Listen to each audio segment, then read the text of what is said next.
মিন হাসানাতিহি বা'দা মাউতিহি, মানুষ মরে যাওয়ার পরেও যে ৭টা জিনিস তার কবরে পৌঁছায় তার মধ্যে একটা হচ্ছে মসজিদান বানাহু, সে যে মসজিদ বানিয়ে গিয়েছে ওই মসজিদের সওয়াব। সুবহানাল্লাহ পড়েন।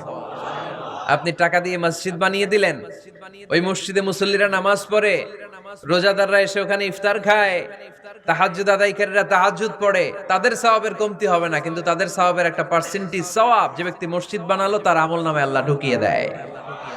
এজন্য বেশি বেশি মসজিদ বানাতে রাজি আছেন তো?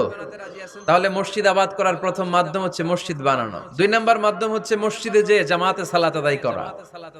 জামাতে সালাতুল জামাআ তাফদুলু সালাতাল ফাযযি বি২৭ দারাজা। ঘরে নামাজ পড়লে একা একা পড়লে যেই সওয়াব, জামাতে পড়লে ২৭ গুণ বেশি সওয়াব।